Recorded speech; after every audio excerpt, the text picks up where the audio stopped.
Hello and welcome to this instructional support video. This video is provided by the Kentucky Department of Education's Office of Special Education and Early Learning, or OSEAL. Thank you for watching.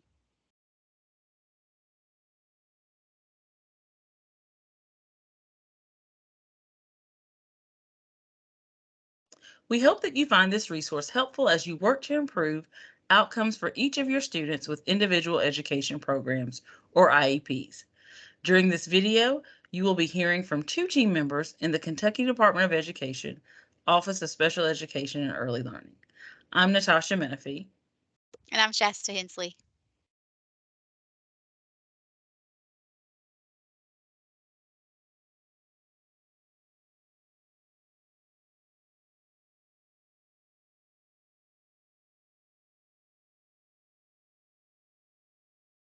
Before we begin navigating the topic of progress monitoring, we want to give you a bit of information to help guide your thinking as you watch.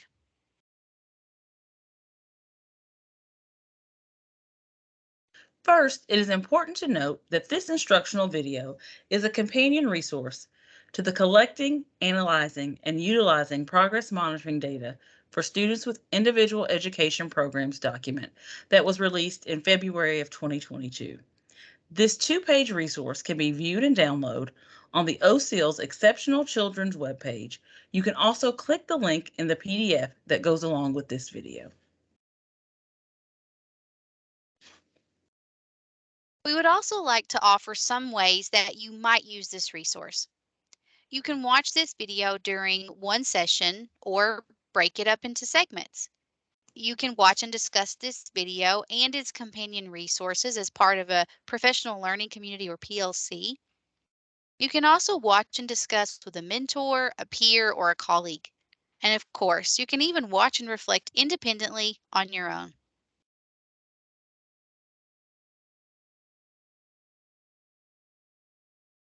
Throughout this video, you will notice that we reference a road trip metaphor. As you watch the video, we encourage you to think of your student's journey through their educational career. Progress monitoring is like a GPS or navigation system for your students with IEPs. Each year, they have a starting point and an end goal, with stops along the way. One last thing before we get started. It is helpful to know that this video has two primary segments. The first segment discusses the what and why of progress monitoring, and the second segment focuses on the how of effective progress monitoring, which includes information on collecting, analyzing, and utilizing progress monitoring. There are also built-in opportunities to pause the video and reflect on the provided questions.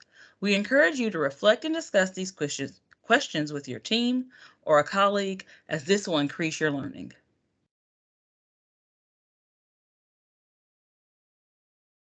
Now that you have some helpful background information, let's dive into the first section of our video, the what and why of progress monitoring.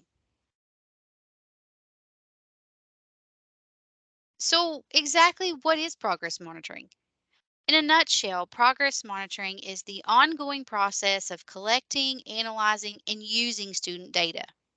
This data helps determine students' progress towards specific skills or general outcomes outlined in the Measurable Annual Goals section of the IEP.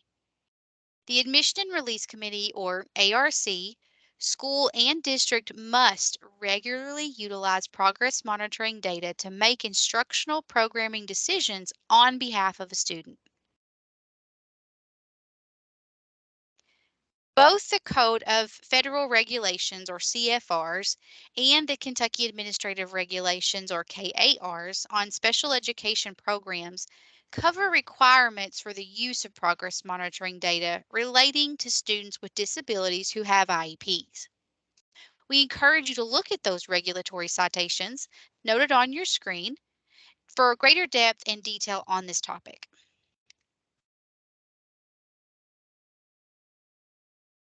And so now that we've shared the what of progress monitoring, let's think about the why.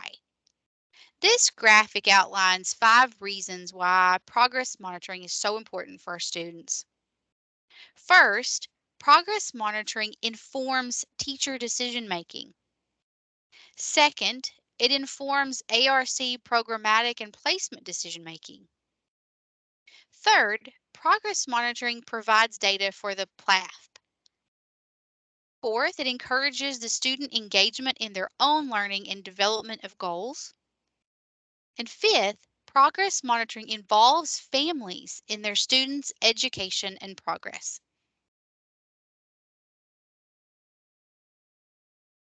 So now that you've heard the what and the why of progress monitoring, we encourage you to pause this video and take some time to reflect and discuss. Think about what has been your own experience with progress monitoring and what has been the impact of progress monitoring upon your students' learning. Now let's dive into the second segment of our progress monitoring video, the how of effective progress monitoring. In a nutshell, an effective progress monitoring program can be boiled down into three basic components. The first, collection of student progress monitoring data. Second, analysis of the student's progress monitoring data to determine the student's response to instruction. And third, using progress monitoring data to make instructional decisions both in IEP programming and classroom instruction decision making.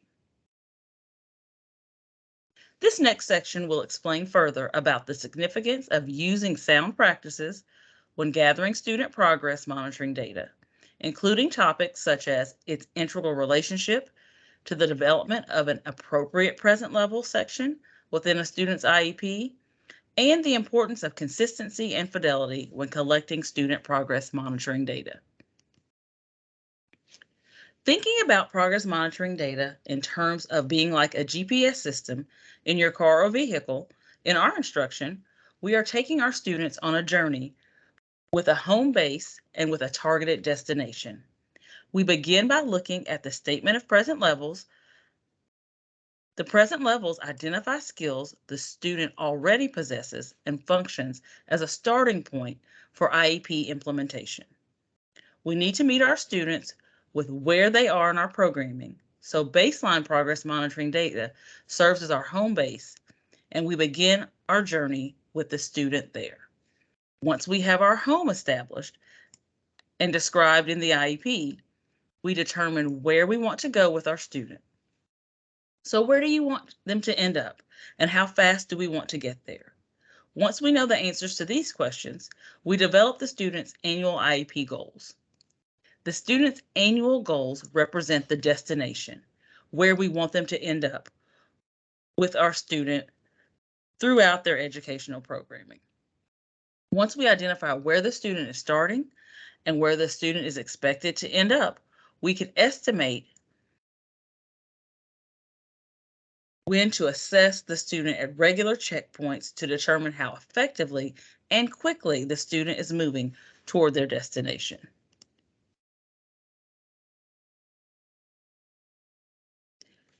So thinking about our journey metaphor, for any good road trip, pacing is important.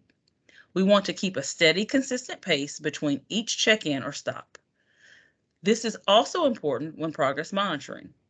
Data for each student goal should be collected on a consistent basis as defined in the student's IEP. If a data point is missed, collect the data as soon as possible. One common barrier for data consistency is student absences.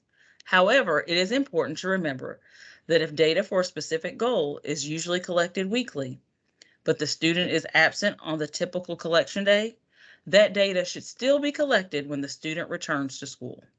For more about the student absences and data collection, visit the OSIL video resource, Progress Monitoring, Driving Results, and Staying Compliant. Now that you've heard about collecting progress monitoring data, take some time and pause this video to discuss and reflect. What barriers do you experience with data collection or data consistency? What are supports you need to monitor student progress with consistency and fidelity? Do you already have an effective system in place to ensure meaningful data collection?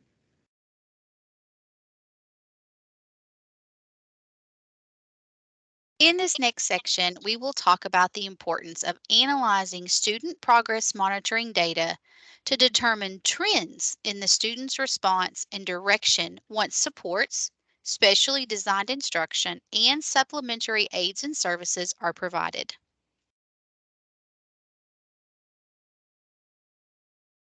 When analyzing progress monitoring data, we need to determine if the student is headed in the right direction and moving toward their annual goals.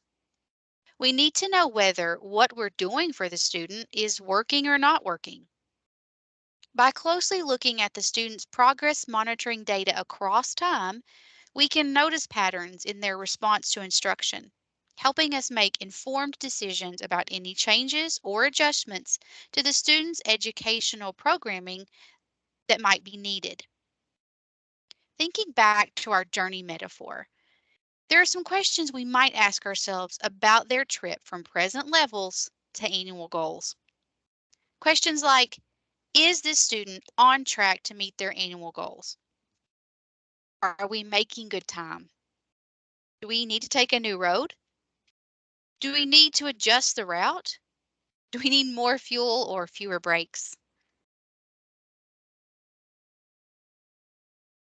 And when analyzing data, we should be able to answer two key questions. One, is the student making progress to meet their annual goals? And two, how do we know? That's data analysis.